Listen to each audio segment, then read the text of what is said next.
Okay, let me get our screen share up.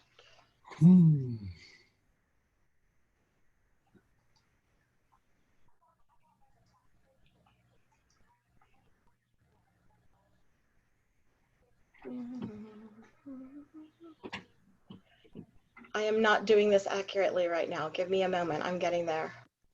Ta-da! It is a learning curve for us all. I'm telling you, I've been doing pretty good, but ta-da! There we go. Magnificent. All right. And we have folks here with us, so I'm going to begin. I would like to welcome everybody to session 175 of Sunstone, which is the struggles and successes of Mormon arts. And my name is Heather Harris Bergevin, and I'll be your moderator today. And we are, I've been excited about this one all day long, so I'm just excited to be here with so many creative people. About this presentation, the Archive, a collective of eclectic Mormon artists, presents a panel on the struggles and successes of Mormon arts in the past, present, and future. From the Orthodox to the esoteric, the official to the underground, Mormon and Mormon-adjacent artists have used art of all forms to express their feelings on spirituality, the divine, and even Mormon culture itself. In this panel, a diverse roster of artists and scholars of Mormon arts will discuss topics including artistic license versus orthodoxy, media and cultural taboos, current trends, the future of art and Mormondom, and what our artwork tells us about ourselves. Now, I'm going to introduce each of our speakers very briefly. Emily Larson is a Utah-based curator and collage artist. She currently works as the head of exhibitions and programs in the Springville Museum of Art and is pursuing an MA in U.S. history at the University of Utah. Her research and curatorial interests focus on Utah art and visual culture from 1840s to today. Mattathias Westwood is an insurgent Mormon activist, art collector, literary critic, and storyteller. The blood of Punjabi revolutionaries, Yiddish dramatists, and Mormon visionaries flow in his veins. He serves on the boards of both Mormon Lit Lab and the Association of Mormon Letters, and is currently co-authoring a collection of short stories about Jewish Mormons in present-day Poland with his brother, the noted Mormon arts promoter and creator, James Goldberg. Nathan Florence is a Salt Lake City-based artist and filmmaker. He is primarily an oil painter and is known for his landscapes and figure paintings. He is finishing a documentary film on Trey Southey and the art and belief movement. The group of artists who began working in the Alpine, Utah area in the late 1960s and had a major influence in the direction of art, which is still made by artists in the church. Michael Austin, who serves as chair of the Dialogue Board of Directors and as executive vice president for academic affairs and provost at the University of Evansville in Evansville, Indiana. He received his BA and MA in English from Brigham Young University and his PhD from the University of California at Santa Barbara. He is the author or editor of 11 books, including the AML award-winning Rereading Job, and the recent trade book, We Must Not Be Enemies, Restoring America's Civic Tradition. And Lazarus is an anonymous, or Laz, is an anonymous visual artist living in Salt Lake City. Between faith crises and before quarantine, he used to enjoy spending his free time at Deseret Industries, and now he copes by eating a lot of Jell-O. I think that we all can identify with that. Camilla Stark is an artist, designer, storyteller, and occasional desert prophet. She is intensely curious and is interested in natural history, religion, and folklore. She lives in Provo, Utah, and is a founding member of the Archive, an underground Mormon art collective. And I welcome you all. I'm going to stop my screen share, and then I'm going to mute myself, and then it's all y'all. So let's go. Hello. Hi, everyone. Thanks for coming to this panel. My name's Camilla. I'm the moderator today, which means I don't have to know anything about Mormon art. I just have to be good at asking questions about it. And since I assume you're all here, I assume that you are interested in Mormon arts as well. So if you have any questions for these panelists, Go ahead and use the Q&A feature on the Whova app to just ask whatever questions you have about Mormon arts, past, present, or future. And we'll have about 15 minutes at the end to get to your questions, or more if we feel like we're in a good place for that. So yeah, as you heard, we have a lot of very interesting, very smart people here on our panel we're super excited about. They all just got introductions, but do each of you want to say hi real quick? Sure. Hey. Okay, cool. Awesome. All right, so let's just dive into it. Happy. You're happy. Oh my gosh, my Google just started talking and it was terrifying. Okay. You're happy. I'm happy, I guess. My Google told me so. Okay, let's just get started. So in this panel, we're gonna go through a couple questions for the panelists that are kind of about the groundwork of Mormon art. Then we're gonna talk about the past, the present, and the future of Mormon art, and then any big picture, conclusions or generalizations we can draw from the discussion. So to start out, let's start with some groundwork.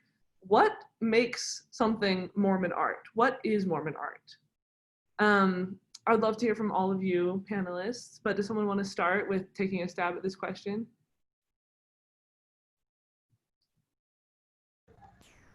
I'm game. Go for it, Michael. Okay, I'll be short. Definitional questions are the hardest because they're not debatable. You simply have to posit them as, this is my definition and now I'm going to live with it. And the nature of the definition really depends on why you're creating it.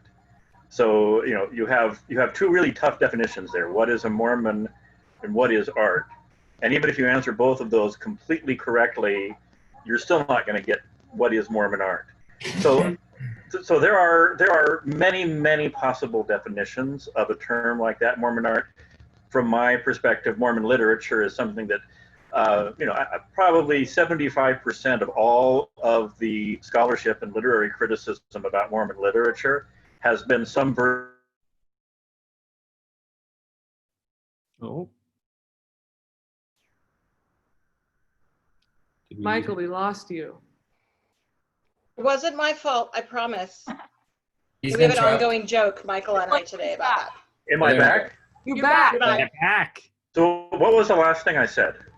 You said 75% of criticism It's about is... Mormon literature. 75% of Mormon literary criticism is just trying to define what it means and argue that it exists.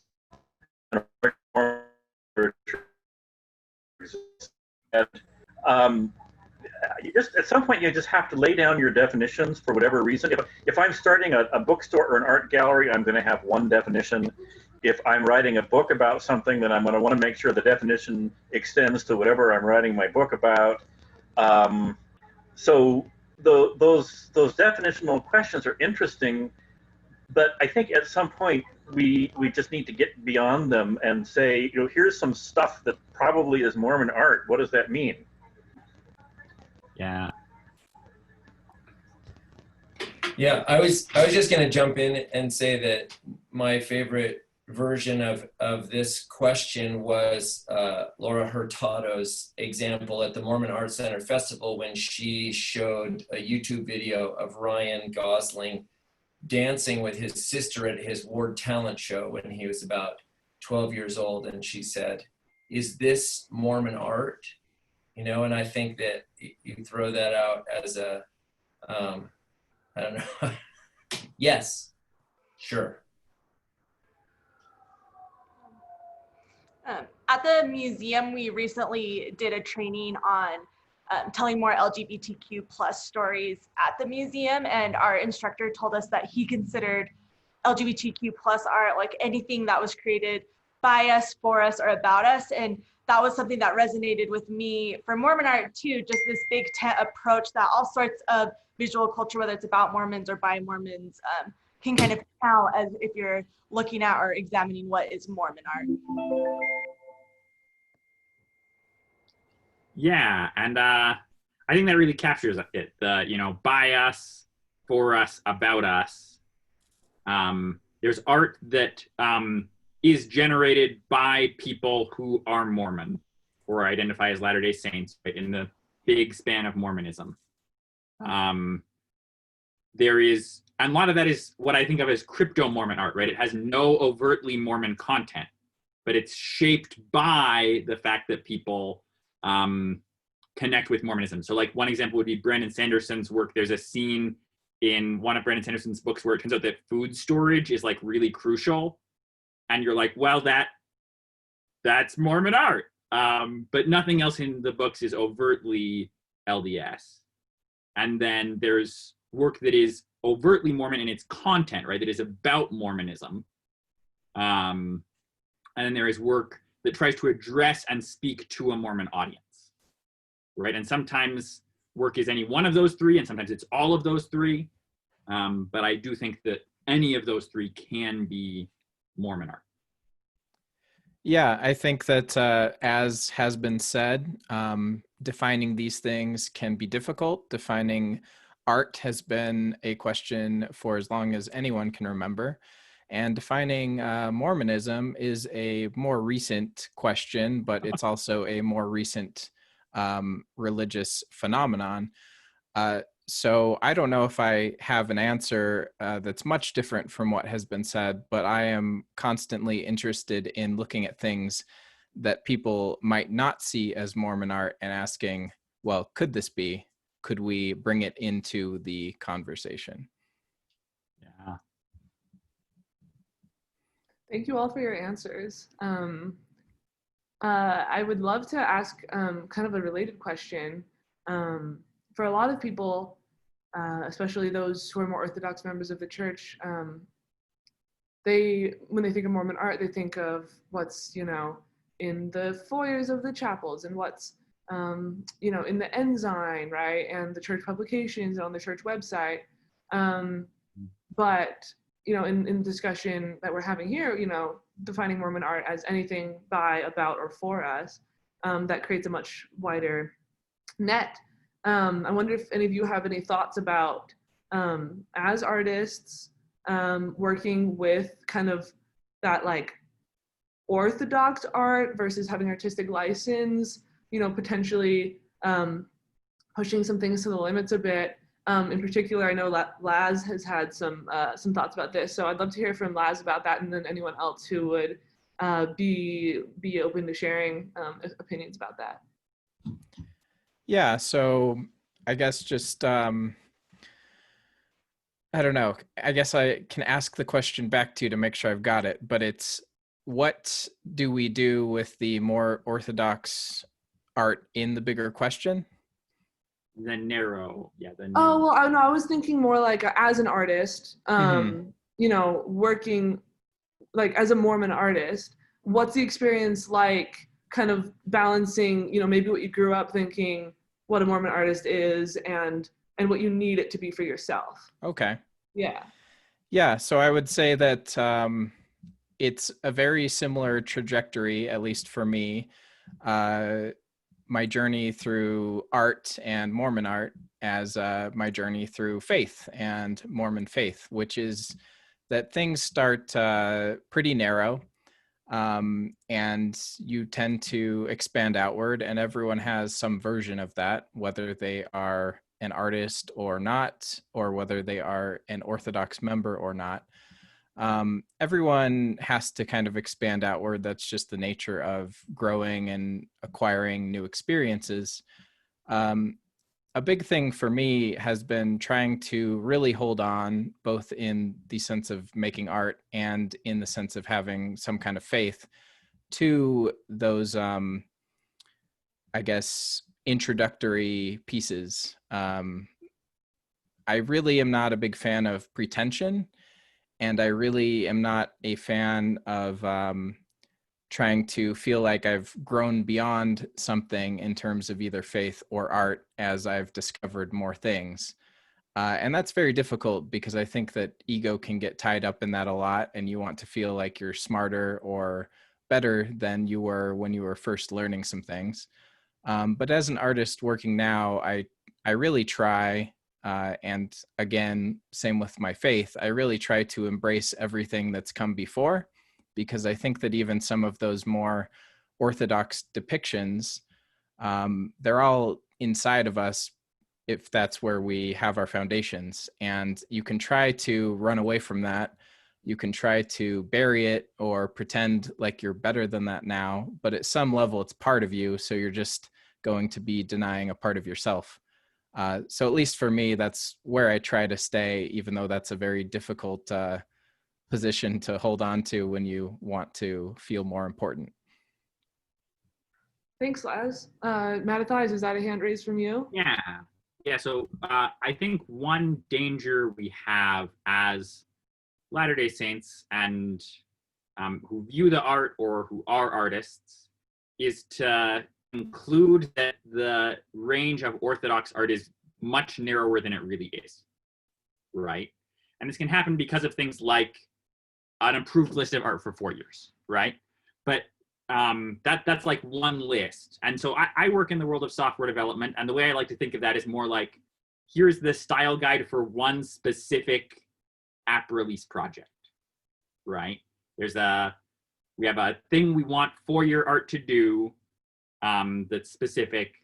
But in terms of the church's art collection, and in terms of the art that is displayed in temples, in chapels around the world, including historic chapels that have more unique art, and at the Church History Museum, or in the Ensign and on the church's website, there's a much wider range of art that has been purchased and approved and correlated by the church that includes a really wide diversity of things from all over the world. And so I think we should look at like the full span of official church art when we're framing our idea of what orthodoxy looks like. I think we sell ourselves and our institution short when we look just at, the 16 or 20 paintings that are approved for 4 years and conclude that that's Orthodox art instead of everything that the institution has stamped. Yeah, Nathan. Oh, you're muted.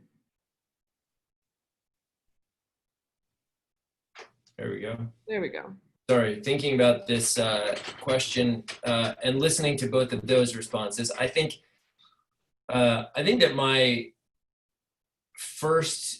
growing up in sort of this carefully defined religion and culture, sort of, I translated that into art when I was first becoming an artist, where I looked at, there's a sort of right kind of art in the same way that there's a right kind of, there's a truth, right? These are the right kinds of paintings. I just had a much narrower definition of what I thought art was and what I thought I should paint. If I'm going to be an artist, I should paint these kinds of subjects because, and I think that I was bringing all of course, my own cultural, religious, let's just call it baggage with me, right? And saying, this all informs, and is this sort of this morality, this moral frame that I felt like, this all needs to be what I do. Maybe that went into the same sort of,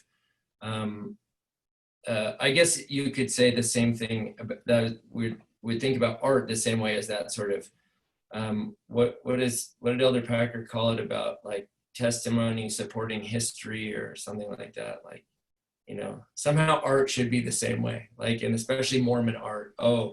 It should definitely be things that go that way. So in every age and every art that I can think of, there has been a category of what we can call official art, and then a category of what is not official art. And generally people see the official art as less serious than the unofficial art. And I think that's a mistake. I mean, that gets rid of almost the entire Italian Renaissance. That gets rid of the music of Bach. That gets rid of Virgil, who was basically Augustine's court propagandist. Official art can be very, very good. I mean, because official people are the ones who have the resources to commission art. And they very often, Shakespeare always had patrons who were supporting him. And yes, he wrote in order to please his patrons. And so I think that the initial reaction that official art has to be inferior art has to be avoided. And also devotional art. I like all kinds of art, but I don't want Andre Duchamp's toilet in the middle of my foyer when I'm worshiping. Well, speak for yourself. Some people might, but that's not where I go.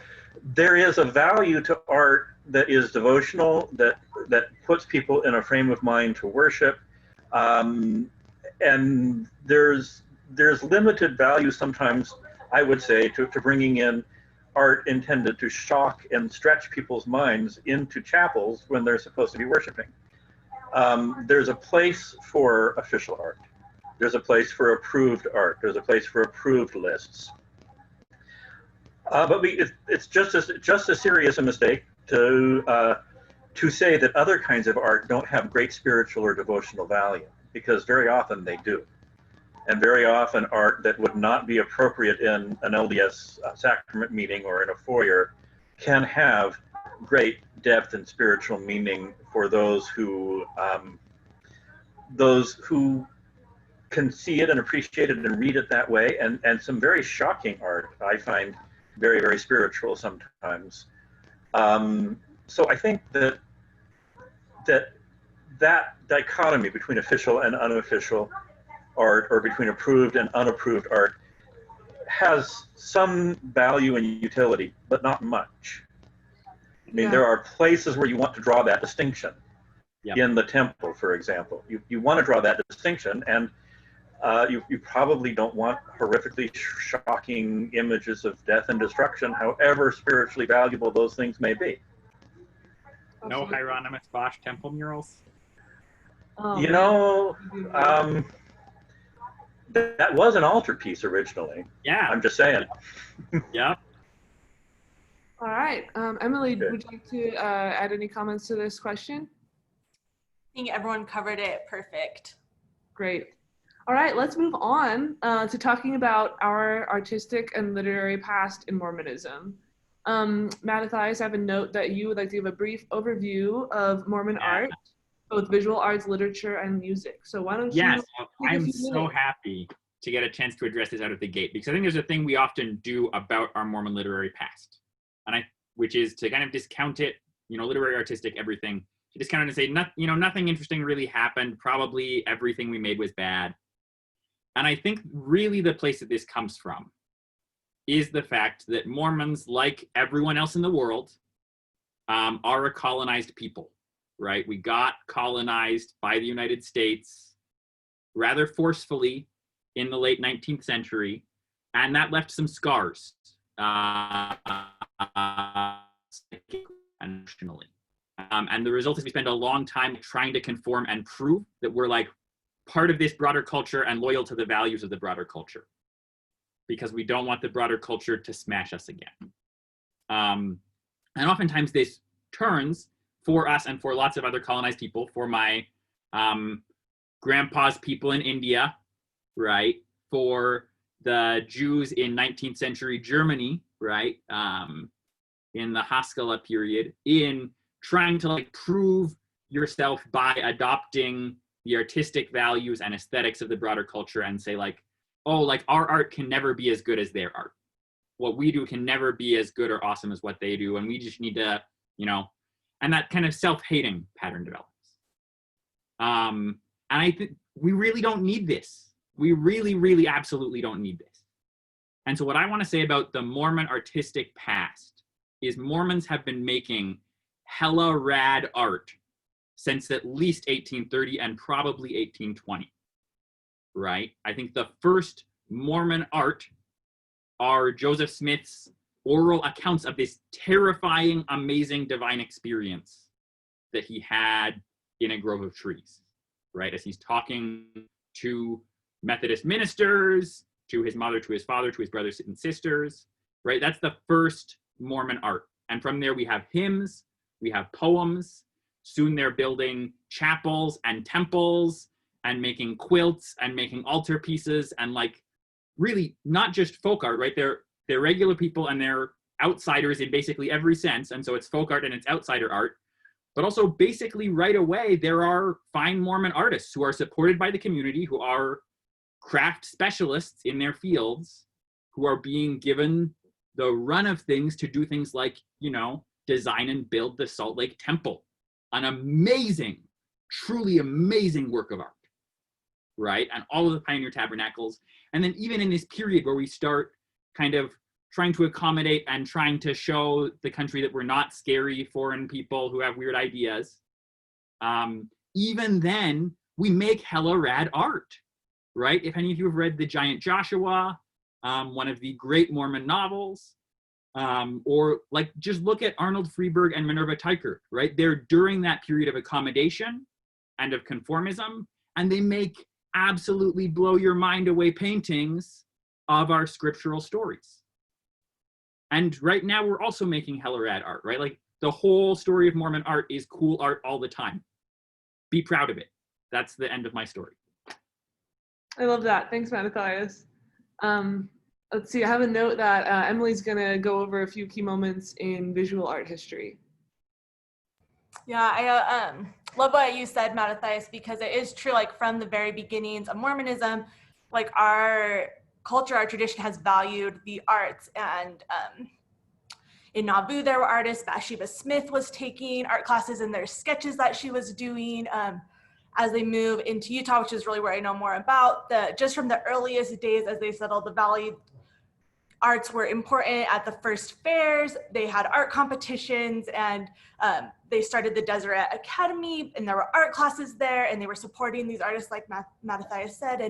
And as we move through with the temple, they're sending artists to Paris to become great artists so they can come back and paint great murals for the temple. And at the same time, Mormon women are going abroad and studying and becoming artists. And there's just this huge interest in the visual arts. And again, like as they're entering statehood and trying to assimilate with like the broader American culture, Henry Colmer, who's a Utah artist who's not like super well known unless you are really digging deep, but he writes this manifesto about how he wants Utah to be known for their arts as they enter statehood, and wants Utah to be known as like the best state for the arts. And they really had these great ambitions and ideas of what their art could mean. And Alice Merrill Horn in the next several decades was fighting for arts in Utah, supporting Mormon artists and Utah artists, and writing all of these really great articles in the Relief Society magazine and the church magazines where they're teaching the kids about beauty, and the same in the schools. And so this becomes like a real cultural value. And as you move later in, I know Nathan's going to talk a lot about in the art and belief movement, but yeah, as you get to that movement in the late 60s, the artists really start to think about Mormon doctrine and how to portray it visually, and what could Mormon art be in a broader sense. So it's just from our very beginning, visual arts have been such a key part of our culture. Thank you, Emily. Nathan, would you like to talk a bit about the art and belief movement that Emily just set up so nicely? Yeah, that was a great setup. And it's interesting because I think that several things to touch on there. First of all, it's interesting to me that is when it becomes sort of, they try to define it as the art and belief movement, right? So it's this group of artists. And I've become more and more familiar with these artists because these are the artists that I went to for my, as a young artist growing up in the church, trying to figure out what my place was. What does a Mormon artist look like? How do I reconcile, this art training and a sort of classical liberal arts education,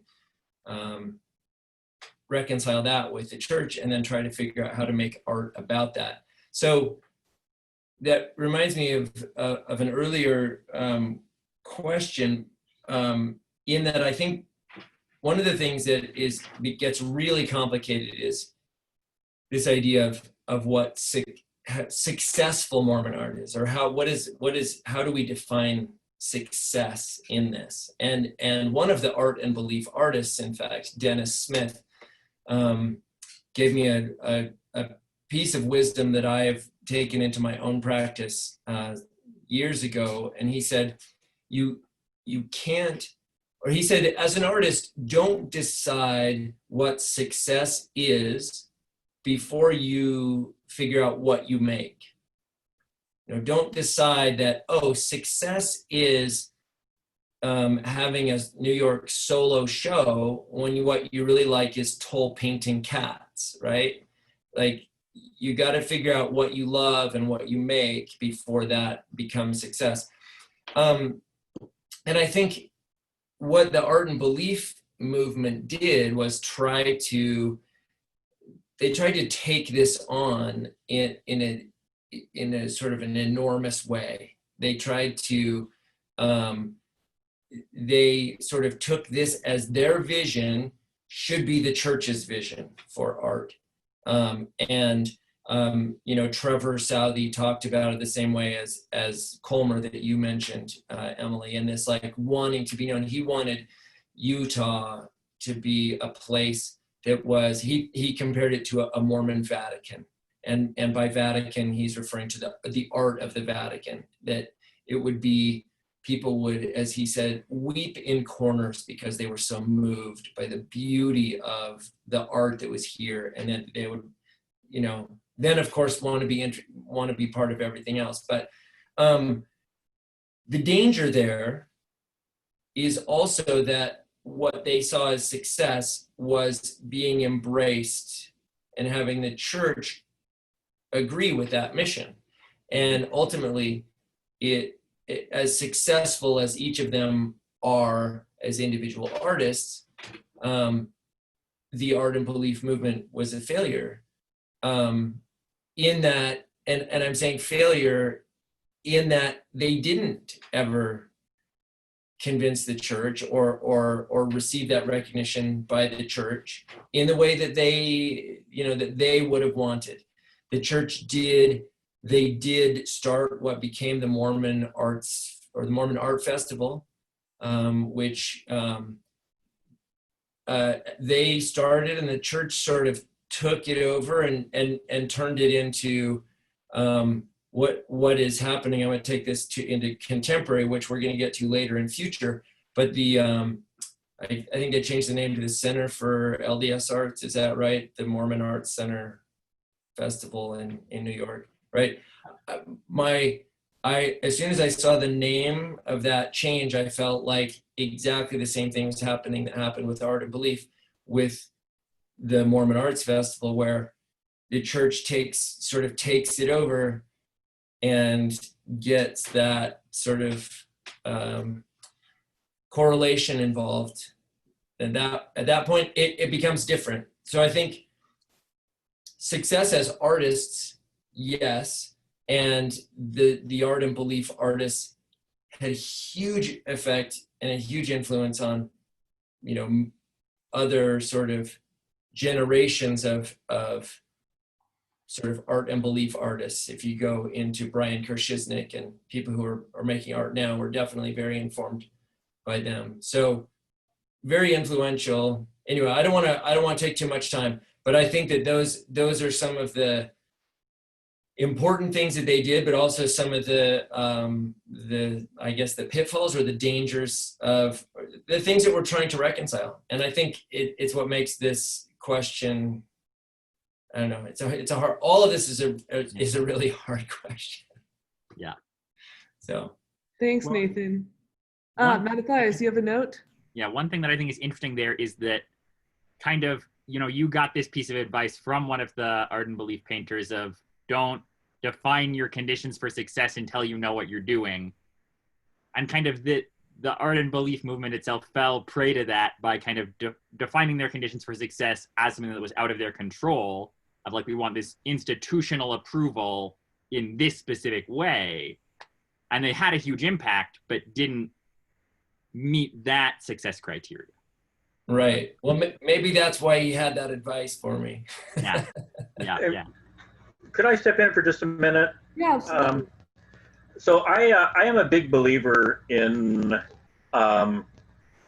sort of constructing our pasts. And part of that is I don't actually have any artistic talent myself. I don't write or I don't draw. So scholarship is sort of the thing I can bring to the table.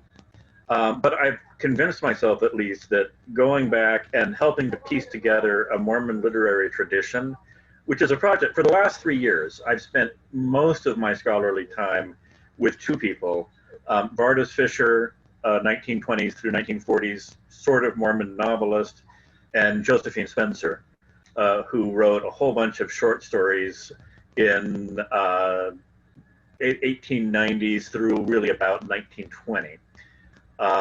And both of those figures, when we read them, and I had never read all of their works before. I'd read Vardis Fisher's Children of God, I think, and not the rest of them until a couple of years ago when I started working with them. They dealt with a lot of questions that we're dealing with now, and their answers are important. And they've covered a lot of ground that we're covering now in our literature. And we owe it to them to look at how they covered it. But also writers, artists, musicians have to stand within a tradition if they're going to create. And now we stand in lots of different traditions because we're Americans, we're Westerners, we're, we have all of the different ways that we intersect with different identities. But if there's going to be Mormon literature or Mormon art in the future, if we want a future, we've got to get a past. Cole Porter said that in Let's Misbehave. He's from Indiana, and I'm from Indiana. So, if we want to have, if Mormon literature is going to be a thing, if Mormon art is going to be a thing, then it's got to be a thing that has a history too. And some of us are talented and can create art and literature now, and I love those people. I am not one of those people. What I can do is go back to the archives and reclaim a lot of this work that has been virtually lost. Yeah. So look, BCC Press, this is my advertisement, will be publishing over the summer 2 new books. One, a collection of unpublished works by Maureen Whipple. And then the other one will be the collected stories of Josephine Spencer. And look for those projects of reclamation, because that's what gives us the past, and it's the past that gives us the future. Amen. Yeah. Perfect. Thank you, Michael. That's a perfect segue into our next segment, which is about the present. Now that we've kind of talked a bit about the past of Mormon arts, I want to hear from you guys. What trends are you seeing right now in Mormon arts in the present? And I'm going to try to kill this fly that's been pestering me for days. Did I get it? I don't think I did. Anyways, what trends are you seeing right now in Mormon arts, and why are these trends happening? Who would like to go first? I mean, Camilla, I'd love to hear from you on this because you're in the trenches. You and Laz and Emily and Nathan, actually, all 4 of you. Oh man, I'm just a moderator, I can't answer questions. So I'm gonna say, Laz, why don't you talk about it? You're muted. Oh, you're muted.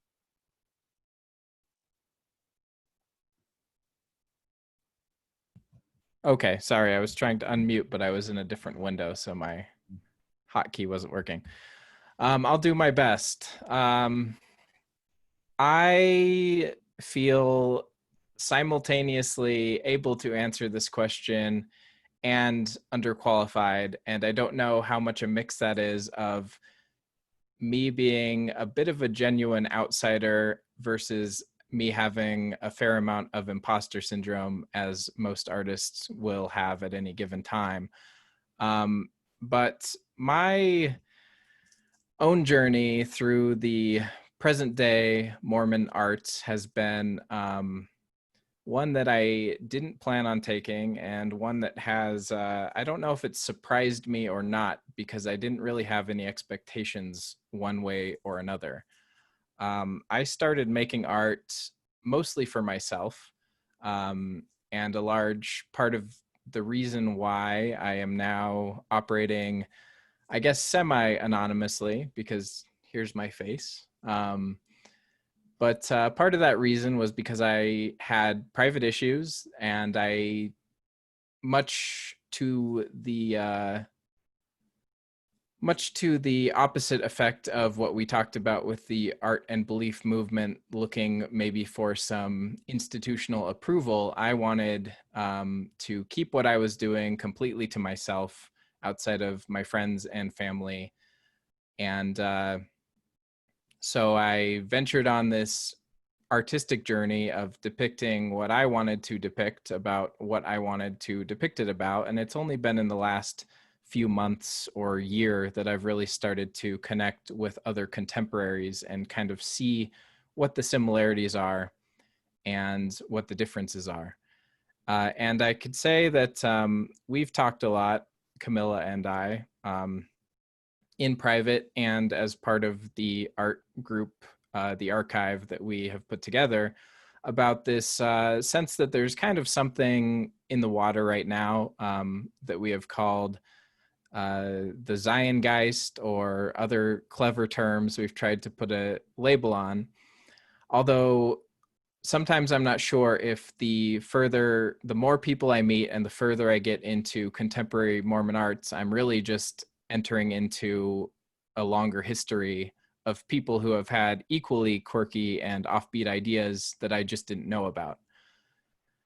So in answer, if I can give one to the question about what I'm seeing right now, it's kind of a cop-out, but it's a little bit of everything. I'm seeing people who have an incredible amount of faith and they want to depict that, but they want to intersect it with the forms of media that they have grown up with, more contemporary things like electronic music or more abstract forms of visual art.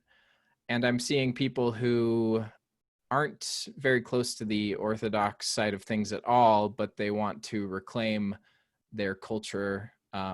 Maybe they left the church a few years ago, but they still have those cultural ties to the bees and the hand carts and the green jello, and they want to incorporate that.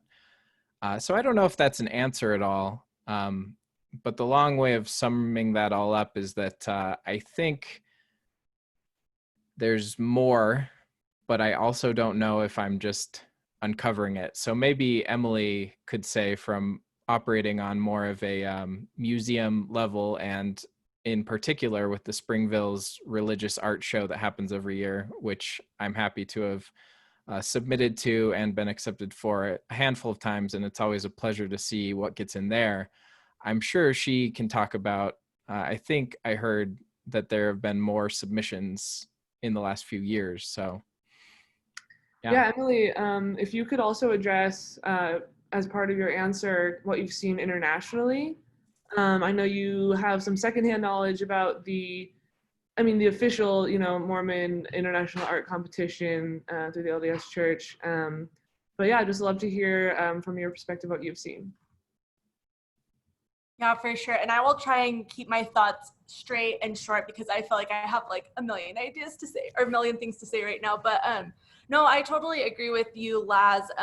I think like people using new media, exploring Mormon culture in different ways, I think all of those kinds of things are trends that I'm also seeing in Mormon arts. And the spiritual and religious competition at the museum, we have hosted that, I think last year is like the 33rd or 34th year that it's been held at the museum. And I've worked at the museum for 6 years, and since I've started, we've had almost like a double an increase, and not because of me, but I think because of these larger cultural You personally made forces. But people are making, I think, more religious art and using visual art as a way to kind of grapple with their questions about Mormonism. And I think that's like a big thing that I've seen, at least, I mean, when I was growing up in the 90s, I didn't know about this history of Mormon art, but the Mormon art I knew was the giclées that my mom bought from Greg Olson and Simon Dewey, and just pretty pictures of Jesus with an animal or a child on the lap. And they really didn't speak to anything doctrinal or specifically like individual or personal. And I really see artists today, and I work a lot with Utah artists, so my broad knowledge is somewhat limited, but they are really exploring complicated ideas, whether it's their own personal faith journeys, whether it's scripture in more complicated ways. There's Caitlin Connolly and some professors at BYU are doing a project right now where they're asking artists to really examine these scriptural stories like the Tree of Life and make art that's really, really tied to the scriptures and not just what our kind of Mormon visual culture and images of those are. And I see people too, like asking questions about our Mormon artistic past, really important questions, and deconstructing things. I think as we talked about the history and Mormonism's, especially in Utah, need to assimilate with a broader American culture, that was also a broader white culture. Like, to prove their Americanness, they had to prove their whiteness, and that really is reflected in our artistic past. And that's definitely one of the underbellies, I guess, of Mormon art, is how white it is, and how we really need to grapple with that and challenge that as artists and scholars today. And I know tomorrow at the same time there's going to be a panel about women artists of color in Mormonism, and I would encourage everyone to go see that. But I see more people having those conversations, challenging that with their own art. And then for the international art competition, I have never worked for that. I've never worked for the church. The church would not hire me for sure. But I have heard that for people who I know who have juried that show, that it's just so amazing how many different artistic perspectives and aesthetics there are among the LDS church membership across the world, and how hard it is to jury or judge that show, because you're judging all of these really distinct and different aesthetics and perspectives. And how do you balance those as you're jurying when you do have more submissions from like the Intermountain West and an American Mormon kind of aesthetic? How do you judge that against something from rural Mongolia versus something from South Korea? Like, how do you know that? And I know it's been really challenging for people who have juried that, and they've had to really figure out how to strike that balance. Something that's happening that I just want to kind of throw on the table in Mormon art and literature, and nationally and internationally too, and it's a movement that really has consequences, and that is we're getting rid of all of our gatekeepers. Publishers don't matter nearly as much as they used to. In Vardis Fisher's day, you might see 10 novels with a Mormon theme, and they would each sell 5,000 copies. This year, you're going to see 5,000 novels, and they're each going to sell 10 copies. So this has two consequences, and it's to a lesser extent, I think, with art and with music, with film. I mean, people can just throw up their stuff up on YouTube and become millionaires. So those gatekeepers are gone, and a lot more can get produced. And that is terrific. It means that there is so much literature coming out now.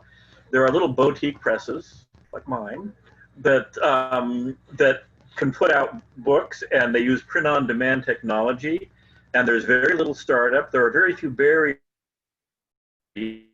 in both electronic publishing and hardcover publishing. You don't have to put any money up. So people can write whatever they want, and they can get it published.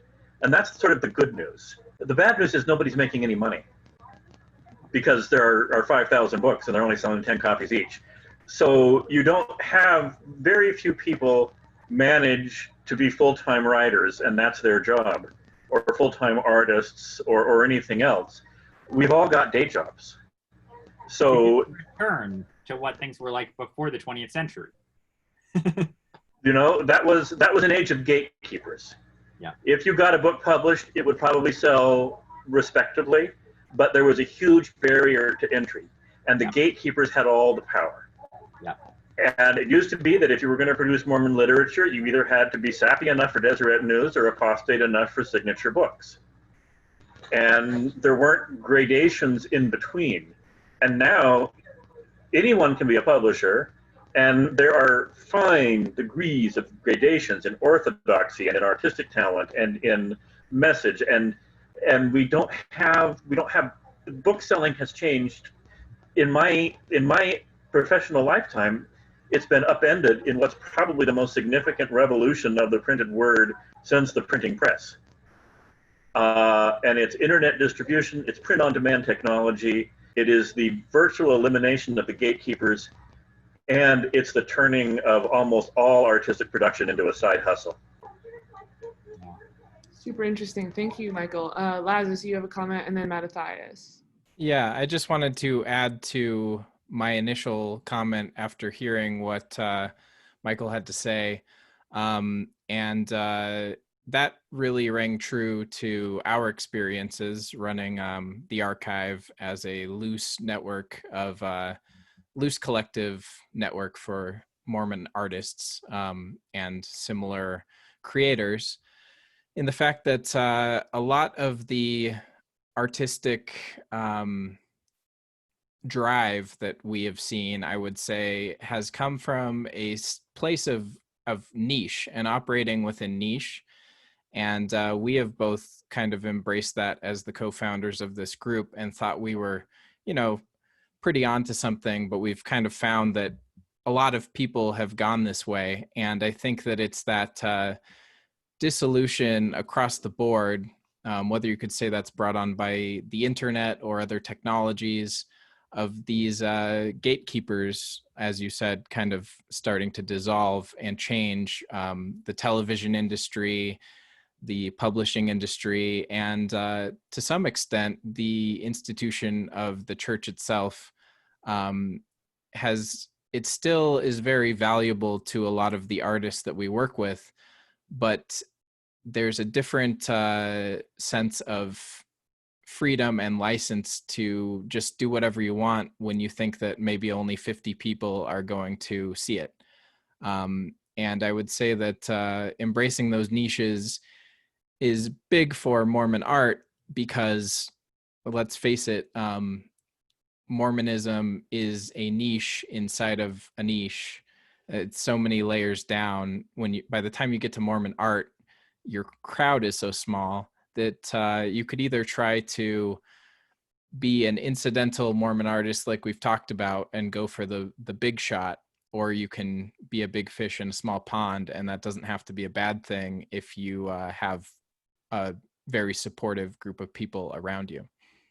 So, yeah. Absolutely. All right, Mattathias, let's hear from you. Yeah. Which, as Michael Austin said, the standard thing is to do it as a side hustle. I think that's really always been the way most people do their art, right? I think we have this sense of art driven by the professionalization of the 20th century, and that is an absolute aberration in human history, right? Most art is just made by people because they like making stuff, right? For most of human history. And speaking of kind of models of support, right, we had this death of the gatekeeper that really opens things up.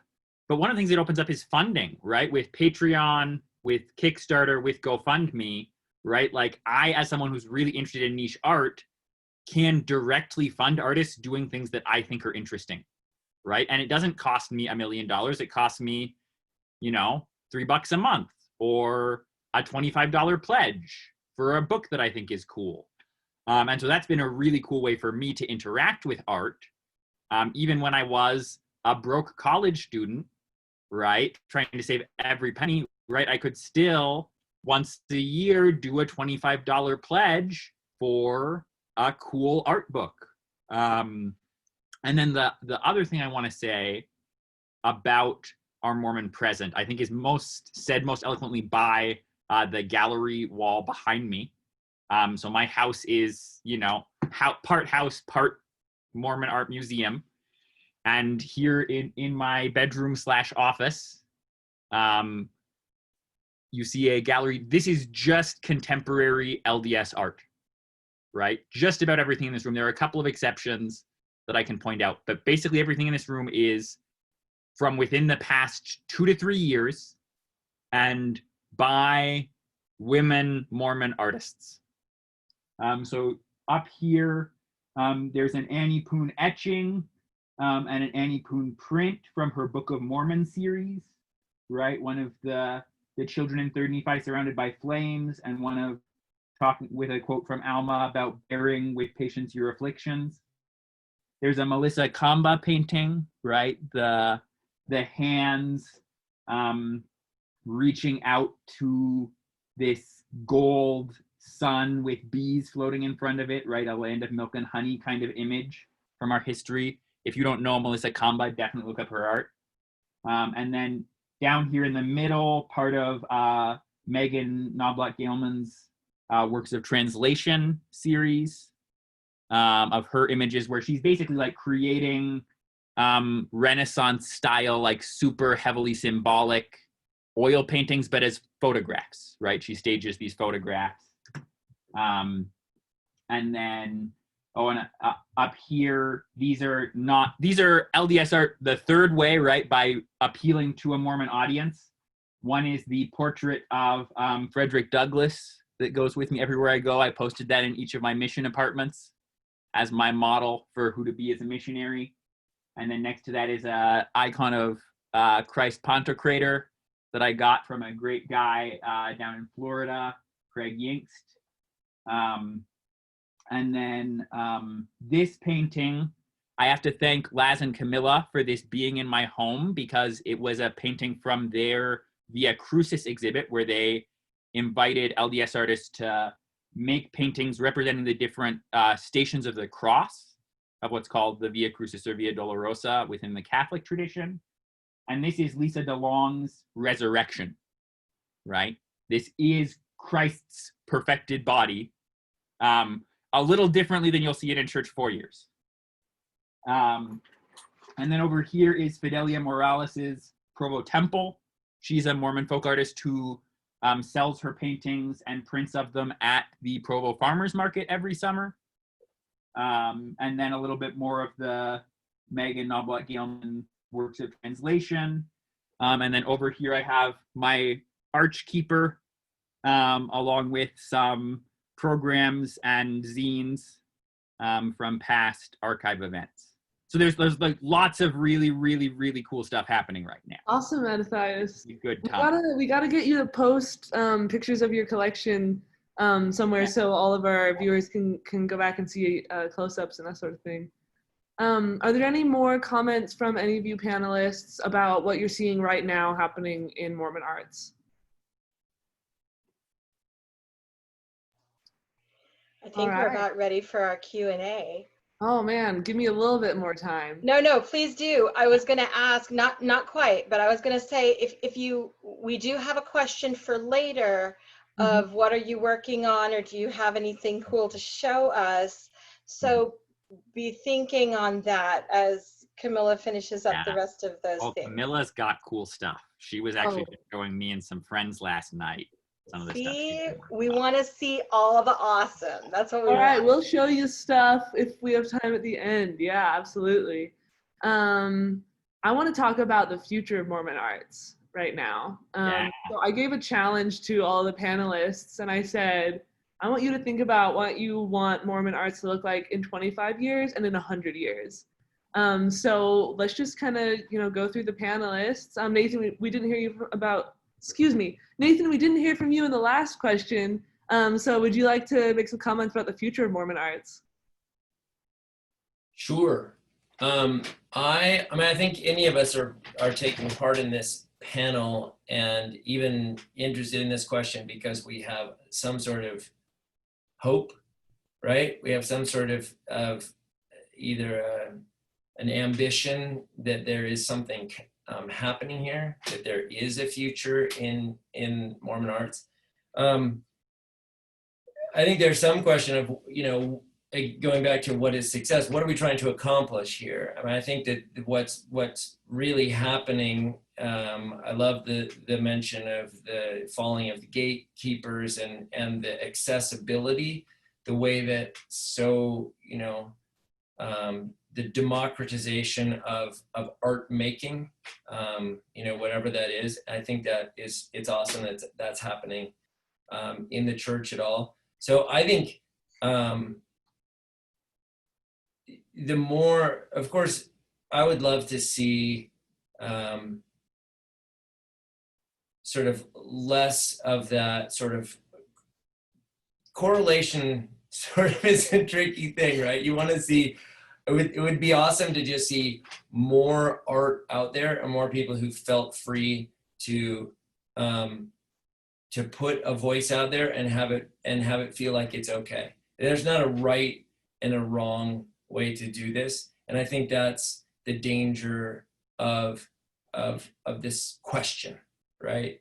Of Mormon art and just what it is. I think the people who are most successful right now are people who are making art, and some of them, as people have said, we're coming from various different backgrounds, whether it's for us, about us, by us.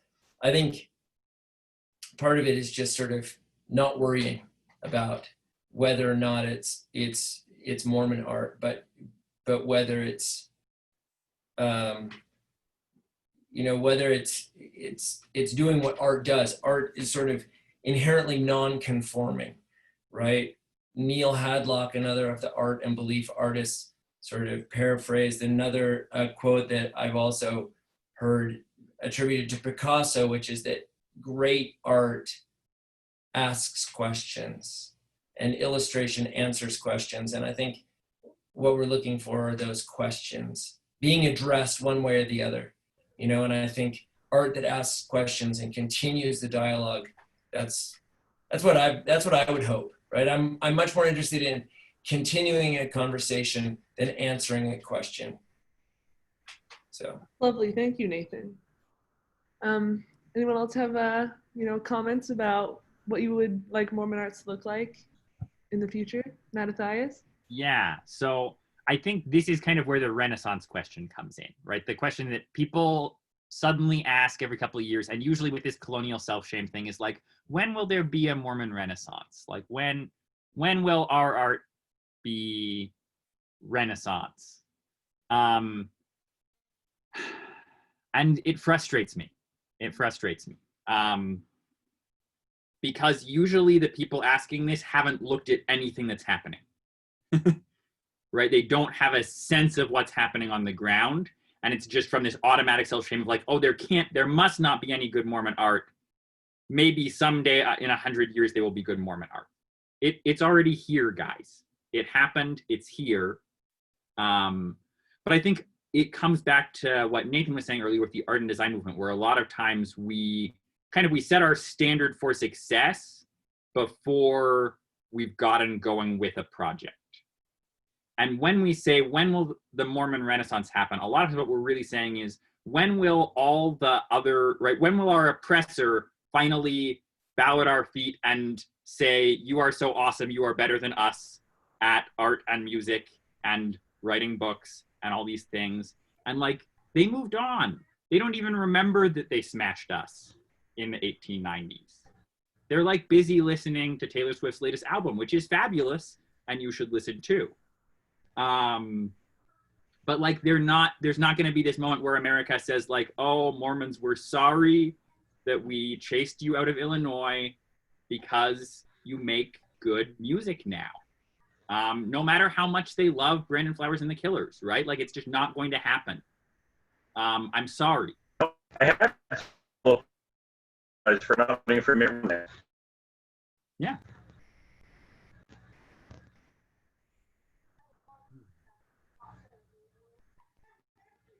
So I think we can't have a Renaissance, and I think I would say. Thank you, Mattathias. Okay, I was going to say, I thought I heard Michael talking, but I wasn't sure. Go for it. Well, I wanted to just kind of step in with a kind of a publisher's view of the literature aspect of this question, though I think it probably applies to the other arts. We're coming, I think, in Mormon literature, towards the end of what I call the age of Updikes and Cheevers of our own. And if you know anything about literature, you know those are rich, highly privileged white guys who wrote books about how hard it was to be rich, highly privileged white guys. And they had their faith crises and their infidelities, and pretty soon people got bored of that. And for the last probably 20 years in American literature, it's been the writers of color. It's been the women's stories. It's been the stories from people who haven't been telling stories. And part of that, I think, has an ethical imperative. We want to read people's stories who are underrepresented. But part of it is just interest. There's only so many rich white guy Mormon faith crisis stories that I can deal with before it's all been said. So as a publisher, I am convinced that the next 20 years of Mormon literature is going to come from Latter-day Saints of color, Latter-day Saints who don't speak English, saints in other countries, because we haven't heard those stories yet. And we've heard so many rich white guy stories. So I really think we're looking at a great expansion of the Mormon literature canon that has just got to include this new set of stories. And I say that for both ethical and artistic reasons. It's the people who haven't told stories yet who are going to be telling the stories in the future. And those are going to be the ones that we pay the most attention to. Thank you, Michael. Emily or Laz, do you have any comments? Sure, yeah, I totally agree with Michael in the visual arts too. I think there's a real hunger for it, for new perspectives, for new voices in the visual arts. And just speaking about the future in general, my friend Micah Christensen, who runs the Zion Art Society and the Zion Art podcast, which you should listen to if you're interested in Mormon arts, he always says that for an arts community to thrive, you need 4 things. You need people creating art, you need people purchasing it or paying for it, you need people writing about it, and then you need institutions that are collecting it or promoting it in other ways. And for me, when I think about the future of Mormon art, I just hope that there's more robustness in all of those areas. I think right now Mormon arts is most robust in the creation of art. There's so many people creating so many really interesting, great things. And then there are really important collectors and writers about Mormon art, critics, and some institutions that are telling these stories. But I think if we can get more people purchasing art, more people writing critically about Mormon arts, and then institutions that are both maybe connected to the official LDS Church, but also institutions outside of that are collecting, promoting, telling those stories. That's where I would like to see Mormon art go.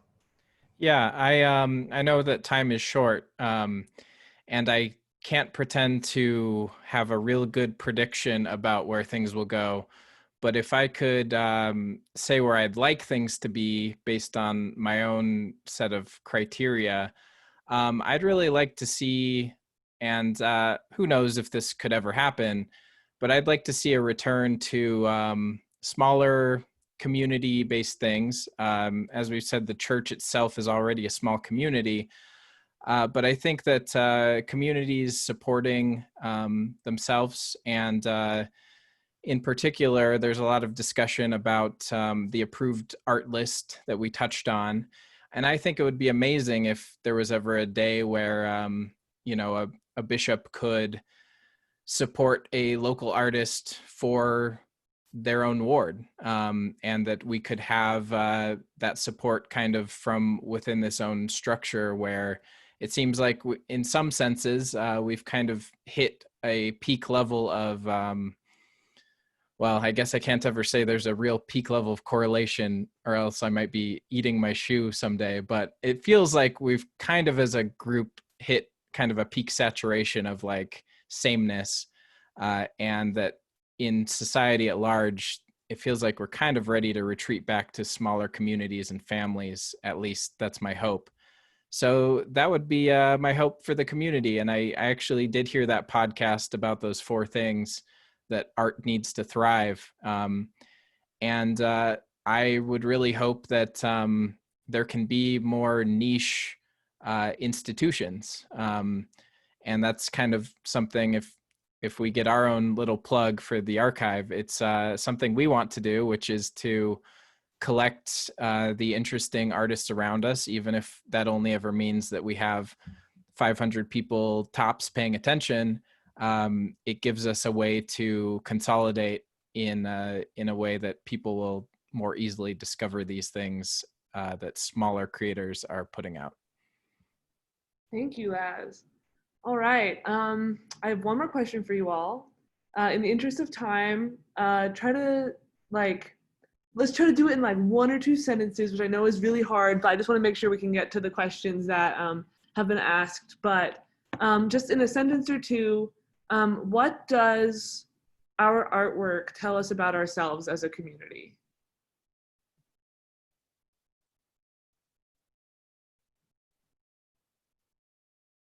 So I can start for this one.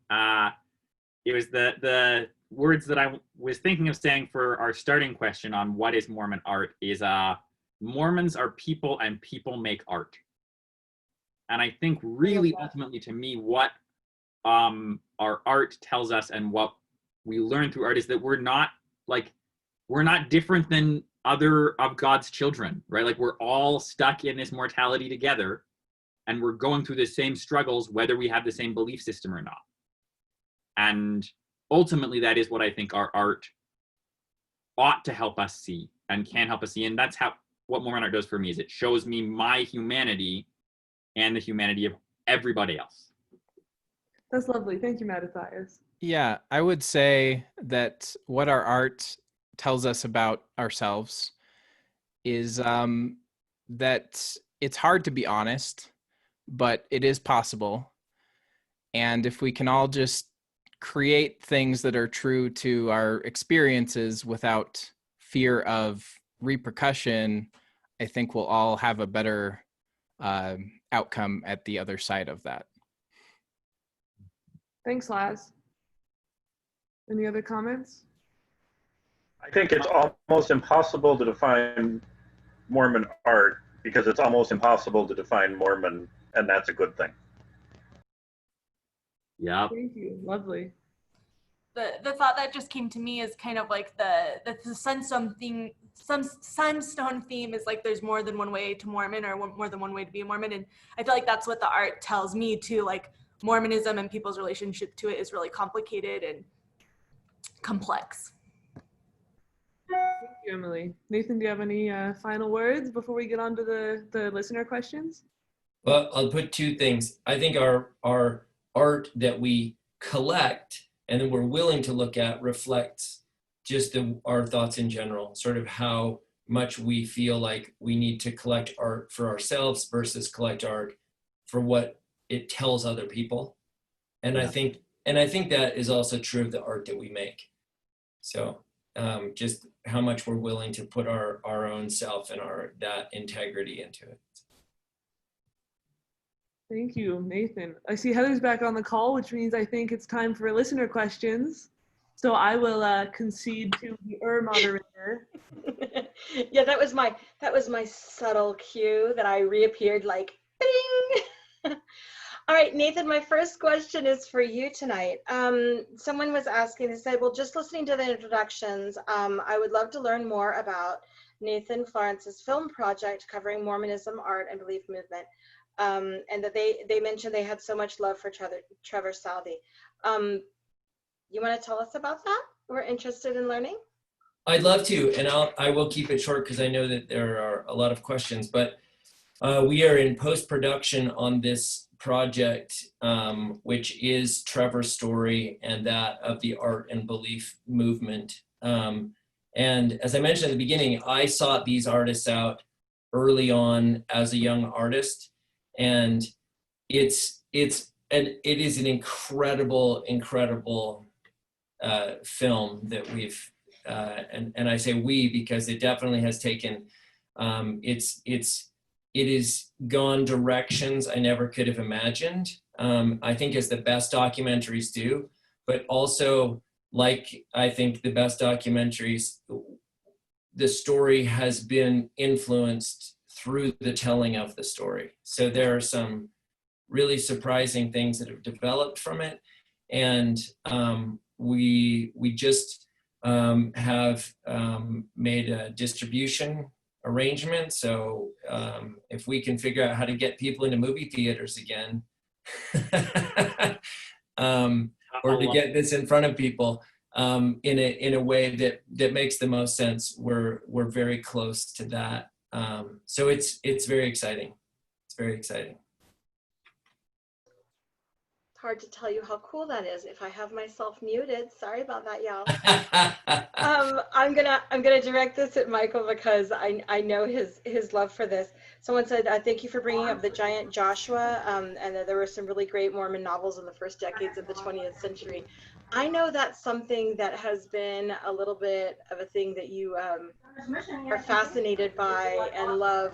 What are some of the best works that someone that loved like the giant Joshua would also might enjoy, or what do you enjoy?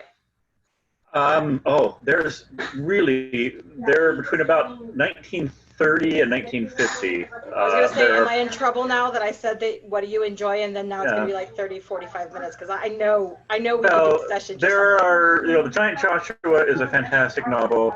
The Morning and the Evening, or The Evening and the Morning by Virginia Sorensen, and A Little Lower Than the Angels, also by Virginia Sorensen, are wonderful novels.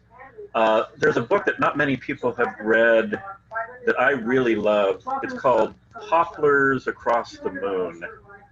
And it's by, Lee something. She was an Episcopalian writer who lived in Salt Lake, and this is in the 1930s. And it's about a Mormon woman who adopts two daughters, and one of them becomes Mormon and one of them becomes Episcopalian. And Lee, somebody can Google this because I can't remember her name, and it was a pseudonym anyway for a popular children's author. I think that Vardis Fisher is a tough nut, but the book I recommend everyone try from Vardis Fisher is called April. It's really a wonderful book that's unlike anything else he ever wrote. There's a story in it, which is my favorite story from this whole era, about a group of people in Idaho who want to start a Mormon ward. And they get together and they have to decide who's going to be the bishop. And everyone who's proposed can't do it. One of them chews tobacco. One of them drinks coffee. One of them swears all the time. So they finally decide that the only person who could be bishop is an atheist who's not Mormon at all. And they elect him to be the bishop because he's the only one who follows all of the rules of the church. That's just, it's one of my favorite novels from the period. How many do you want? That's good. That's a really good start, actually. I'm laughing because I have a poem that I'm working on this week that basically talks about that concept, that my atheist friends are some of the best Christians that I know. Yeah, and that's... They really put their money where their mouth is. Let's see. Okay. Books or other resources that you would recommend for learning more about the Mormon art tradition. And I'm going to combine that with another question that was talking about Sutcliffe Mausley, the Nauvoo portrait artist, and talking about the differences between Orthodox Mormon art and really great contemporary and historical arts that don't really have anything to do with the correlated art that we see every day. Who would be your go-to people that might not be somebody that I, for example, being in South Carolina, my experience with Mormon art is people that you teach watercolor in my ward and the stuff that I see in the church building. And now, thank goodness, there's more opportunity for me because I have some really great connections now. But like 10, 15 years ago, I had no idea. So what are some of the artists for somebody like me that we should kind of look into and study more? Sorry, I can just wrote. try and take this one. I was recommended this. I haven't read it, but Arts and Inspiration, Mormon Perspectives, BYU, edited by Stephen P. Sondrep. Yeah, that's a classic. So I was going to say, instead of recommending a single book or a couple of books, right, this is the new information age. So I'm going to throw out a couple websites to you. For visual art, Center for Latter-day Saint Arts, right? They have a great website with lots of different artists profiled on it, lots of different fine visual art. Zion Art Society, which Emily already mentioned. They have a great website, fabulous podcast that covers kind of some Mormon art history and some contemporary stuff. And then Vision of the Arts Fund. It's a scholarship fund that also does twice annual painting auctions of Mormon arts paintings, but they have a lot of stuff on their website also for kind of their history as a group and the different artwork that they've auctioned previously, as well as being able to participate in their ongoing auctions. And so those are three for visual art. For literature, There's the Mormon Lit Lab, which I'm a board member of, which kind of grew out of a small contest, the Mormon Lit Blitz, that Scott Hales and James and Nicole Goldberg started back in 2012, and that James and Nicole have pretty much run out of their basement as a labor of love from when they lived in a basement apartment in Pleasant Grove, so their whole house was their basement. And they lit.mormonartist.net is the place where basically all of that backlog, but it's Mormon microfiction. So it's stories that are 1,000 words or less. So each story will take about 3 minutes of time. So you don't have to, novels, there are lots of great Mormon novels, but a novel is going to take you maybe a month, right, to really get your teeth into, unless you're a fast reader with a quiet day job. But these Mormon microfiction you can read in 3 minutes, right? And have this amazing Mormon literary experience and then move on. And if you don't like it and it's not an amazing experience, well, it was 3 minutes and then you're done. And you can quit halfway if you want. That's a beautiful thing about the internet. You haven't committed a lot, but when you find somebody that you really like, you can enjoy it and then look up other things by that artist as well. And because they've been doing that for 10 years, there's a pretty big backlog by now of good, really fascinating stories. And then the Association for Mormon Letters has a really deep backlog of blog posts and criticism and history, and they've done for a long time a monthly Mormon literature roundup where they say what's all the stuff that's coming out this month. Andrew Hall puts those together. They're great. And then BCC Press, I have to give some credit to Michael for the great work that he's done over the past few years, right? BCC, by common consent, is one of the pillars of the Mormon bloggernacle, for those who are familiar with that term. But a couple years ago, they also became a small print publisher with BCC Press, and they put out some really interesting books. One of my absolute favorite books of Mormon literature, Third Wheel, which is 2 plays by Mormon playwright and screenwriter Melissa Leilani Larson, is an absolutely fabulous book. Heartbreaking too. I will warn people reading it. It is two tragedies, really. Absolutely lovely, beautiful, terrifying tragedies. Your life will never be the same after you read those plays or see them live. I think I met Mattathias at a live production of one of those. I think I sat next to you, didn't I? Yeah, we sat together at Pilot Program last September. Yeah. On my Sunstone. So Sunstone does great things too. Sunstone website actually for Mormon Lit as well. And then for music, just get on Spotify. Everything is on Spotify these days. Camilla with Conrad Dietrich, who's a Mormon Twitter person, put together a really big, cool, weird playlist of weird Mormon music. Connor All of those are just more like Mormon desert vibes. Yeah. But yeah. My one thing I do know, I don't know a lot of, I know some things about Mormon music is, because I'm pretty involved in the Provo music scene, and a lot of it deals with people's relationships with religion. So if anyone wants some recommendations for that sort of music, hit me up and I'm happy to put together a playlist for it. Well, maybe what we can do, oh, I'm sorry, give me 1 second. Maybe what we can do, because I need to, maybe we can type up our recommendations that we're talking about right now. I want to give one real quickly. Lawless Women by Heather Harris Bergevin, BCC Press. She can't plug her own book because she's on the clock, so I'm going to plug it for her. It's a great book of poems. Well, I have found that BCC Press does try to find really high quality authors. We do. So I'm super flattered to even be considered among them. Speaking of high quality artists, Lisa DeLong, somebody had mentioned that your painting back behind you, and that they were delighted because she was one of Lisa's roommates in college and was so happy that you had it in your home.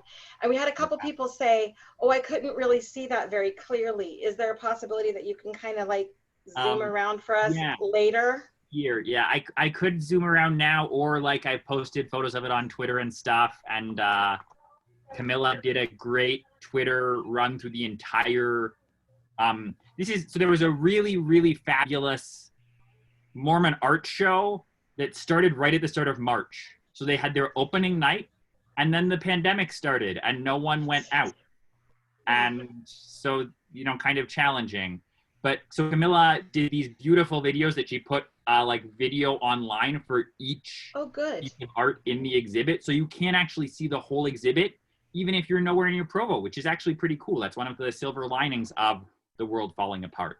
So what is Camilla's Twitter handle so we can find that? Yeah, so that's it. At the arc-hive, which is the archives Twitter account, because that was a show put on through the collective. And then it's the_ARCH_HIVE.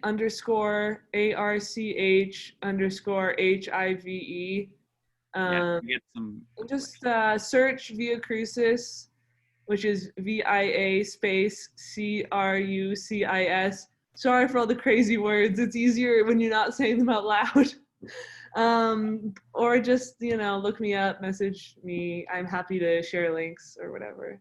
Yeah, because I follow Lisa on Insta, and I'm constantly, I'll be scrolling through and have a gasping moment where I'm like, and I'm constantly astounded by the quality of art that that everybody puts out. I'm amazed at the variation and the glory of it all. It's just magnificent. I love it. Okay, last question that we have, which is great because we're right on the exact amount of time that we're supposed to have. Given the volunteer tradition of Mormonism, and I suffer from this one a lot of Mormon artists are asked to give away their art for free. How does this discourage or affect participation? And let me just add, pay artists. Yeah. Pay them. Amen. All of them. So, I'm sure everybody's done something voluntarily at some point in the past, but what do you do to mitigate those situations where, you've got to value your time and your talent and all the skill that you're bringing to the table? A solution. If it's super important to you to support the arts, honestly, put aside a bit of money in your monthly budget for supporting local artists, Mormon artists, and writers, and don't let them give you stuff for free. Yeah. Insist on paying them. Yep. Yeah, because there is a power to consecration, but the laborer in Zion shall labor for Zion, but also we don't want the laborer in Zion to starve, right? Yeah. And that's Zion's responsibility, is to make sure that everyone is provided for and no one starves when they're laboring for Zion. I think that was a particularly difficult thing for me as an LDS woman, because I was accustomed to just doing it all for free. Yeah. The way we solve that at BCC Press is we pay our authors, but we do all of the work for free behind the scenes. Yep. And we do that because we're rich white guys. Yeah. And we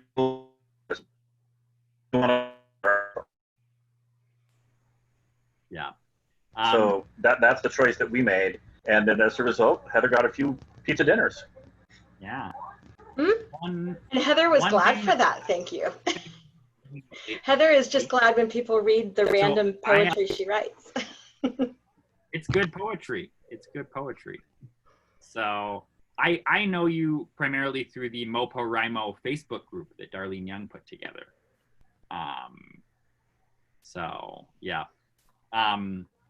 I am a Mormon art collector, as you see here, and I'm Mormon literature aficionado. And one thing I've been thinking about recently is possibly launching like a subscription box where people could sign up monthly, because it's kind of hard to find people if you don't know how to look for Mormon artists or how to look for Mormon literature.